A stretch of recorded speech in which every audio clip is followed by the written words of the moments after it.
Like, comment, and subscribe to get more of my content.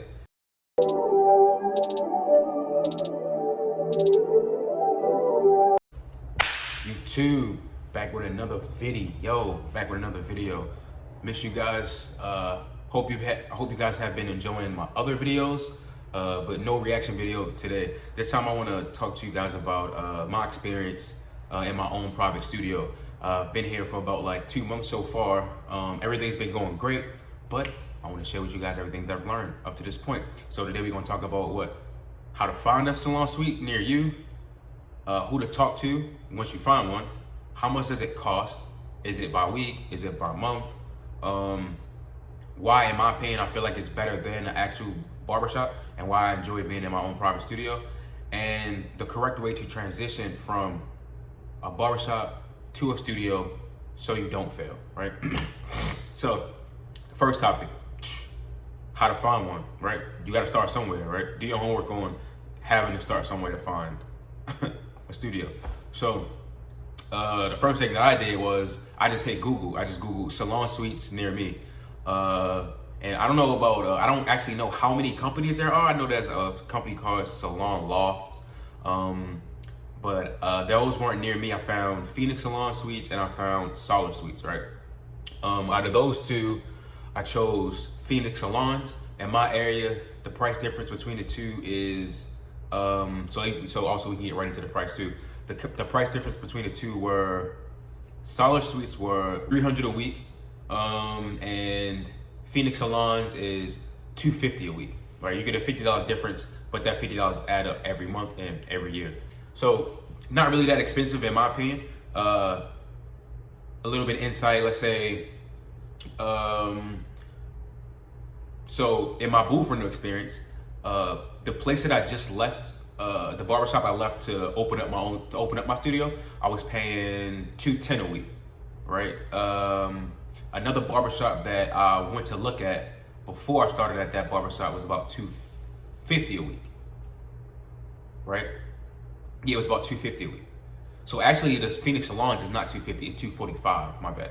So the Phoenix Salons is $245 a week, and one of the barbershops I was gonna go to was $250 a week, and then the other barbershop that I left was $210 a week. So for $245 a week, I get my own room. It comes with a shampoo bowl. You can get the option of having the cabinet above the shampoo bowl. I decided not to get that because I didn't need the extra storage, but that is an option that you can get the cabinets above the shampoo bowl. And yeah, I mean, everything is like, just when you go in, everything is bare bones. So you literally gotta build it up yourself, come up with your own idea. If you wanna paint it, you can paint it. If you wanna do a little bit of wallpaper, you can do some wallpaper. Now, who to talk to? Who do you talk to? Once you find a salon suite in your area, who do you talk to, right? Once I Googled and realized that, so I actually tried to get both. I put the SALON Suites was actually closer to me, had a waiting list. I called them. The waiting list was probably like out to like a year out, right? But I just put my name on the waiting list just in case. And then I called Phoenix Salon Suites, who I just got so lucky enough to be in a position where a person was about to get evicted for not paying their rent for a certain amount of time. So 3 weeks, it took me like 3 weeks, and then the spot was mine. So when you call, who do you talk to? You talk to the leasing person, or the leasing woman, or the leasing man, or the leasing agent, or whoever is in charge of leasing the good stuff. Why do I feel that the private studio or the salon suite route is, in my opinion, better than the barbershop? Let's start off with, it is essential in the next step in growth for you in your barber career, right? Like, if you started off, whether you started off in a commission-based shop or you started off in a booth rental shop, eventually, if you want to open up your own shop, I feel like the next step after that would be to move into your own studio to start building your own brand, right? Then you also have to get to a point where you have to figure out what clients you have are there for you or are there for the brand that you are already under. Right? Like, if you're in a barbershop that already has a logo, already has a brand, people already come to that barbershop. Are those people coming to that barbershop for you? And will those people follow you to your next location? Or are they just coming to you to that barbershop because that barbershop is convenient for them, and when you leave, they'll just choose another barber? You have to go through that process and you have to figure that out. Now, when you move from a barbershop to a studio, in my opinion, I feel like that's just an easier transition because it gives you that buffer to figure things out, to figure out who you are as a barber, and to figure out what you need to, how much more clientele you need to build and grow and start to build your brand and all these different things. I just feel like it's the next step in evolution. Because in my personal opinion, it's my personal opinion, but I just feel like it's a fact. So I'm just gonna say it's a fact, right? Fact is, you cannot build a business and you can't move from location to location based on walk-ins, right? Walk-ins go to a barbershop because it's convenient. They already used to that barbershop. They're already used to that barbershop being there, right? They're already predictable on their scheduling around the barbershop. They come in whenever they come in. That's why they're walk-ins to get a haircut, right? Now, if you have a whole book full of walk-ins, or for your whole barber career that you worked at that barbershop, you just made your bread and butter and you've been paying your bills off just a walk-in base, before you decide to switch and go to a studio or salon suites, you should probably transition into being a appointment-based barber. Like, before you leave a barbershop to go to a studio, you should already be an appointment-based barber. Not 100% appointment-based, but you should be majority percent appointment-based. Like, the majority of the clientele that you cut day to day, week to week, month to month, year to year, should be by people going onto an app, going onto an app or going onto your Instagram or however they get in contact with you and booking an appointment and scheduling for a haircut specifically done by you. And I say that because clients or people who go out their way to book clients who go out their way to book appointments for specific barbers are clients that are more than likely willing to move from location to location and follow you within reason. Right? Now, once you get to a point where your book is more based off appointment based, then you're like, okay, cool. Now you know that when you leave from this location to the next location, there's still no guarantee that 100% of those people are going to follow you. Me myself, I was a predominantly appointment based barber. I wasn't 100% appointment based, meaning that I did take walk-ins sometimes. I definitely fit walk-ins here and there. And I left one location and moved to another location. So I started off in a commission-based barbershop and moved from commission to a booth rental situation, and then from that booth rental situation to my own studio. And I probably saw, I probably kept about 70% of my original clientele from the first location.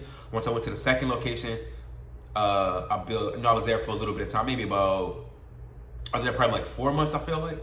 I got a little bit of clientele from that small experience of people that I just got through my own advertising, and people that I got through my own advertising on Instagram. And those people, booked appointments and came to the barbershop, and those people also follow me from that location to the studio that I'm at now, and I'm still, advertising. Now let's get into the last topic, the best way to advertise. So from the time that I was in the commission shop to the time that I was in the booth rental shop, I would run surveys, meaning to say that every time a new client would book an appointment with me online and come in, I would always ask them, so how did you find out about me? Did you find me on the website? Did you go on the shop's website and find me? Did you find me on social media? Did you find me on Facebook? Did you find me on Instagram? Did you see me on the ad? 9 times, not even 9 times out of 10, 100% of the time, they will always say, oh, I saw you on Instagram, right? 9 times out of 10, they would say, I looked up barbers in my area. I looked up Baltimore barbers, and I popped up, literally. So that would say to me that is the avenue in which I need to put more of my advertising, right?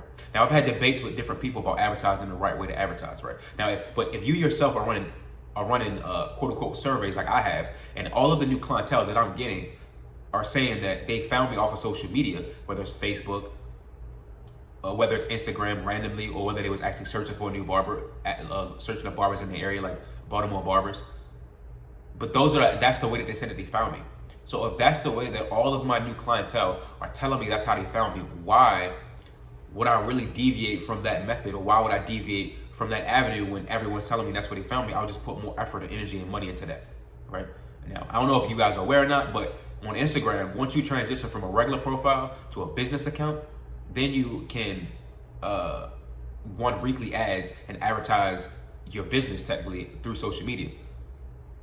So what I like to do is I like to take one of my best haircuts and I'll run a weekly ad for about 5 to 6 days, and that's about like what, $30 to $35 a week that you run an ad for, and it'll run every day from story posts, regular posts, maybe like short posts, maybe like when you run it through shorts, it'll just pop up an ad. When you run it through stories, it'll pop up an ad. When you run it through your timeline, it'll pop up an ad, like stuff like that. Yeah, that's pretty much it, and it's been working great for me so far. If you want to do business cards, you can do business cards because it's, you know, it's traditional and I guess it's classic. But bro, I don't even really have business cards like that. When I first started off, I had a little bit of business cards. I did hand out my business cards just because I feel like it's professional. But now I feel like everyone has social media. So instead of, you know, harming the environment by using more paper, using more business cards that people just throw away anyway, because I feel like when I get a business card, as soon as I get it, I just throw it away. Or if I don't throw it away, I put it in my wallet and I just forget that I ever have it. So eventually I throw it away. Because by the time I see it again, I forgot why I have it in the first place, right? So you're saving the planet. You're saving the planet by not having as many business cards, right? And when you want to show off your work or show somebody your work or show somebody what you do, most people have an Instagram. And whenever you want to advertise yourself or whenever someone, you know, asks what you do or you want to show off your work, you can show them your Instagram. It's that simple. Bada boom, bada bing. That's the end of this video. Before I go, you already know, let me get a like for the algorithm. Let me get a comment for the feedback, if I did good, if I did bad. What you liked, if you agree, if you disagree. Like, comment, and subscribe to get more of my content. Till next time, fuck with me.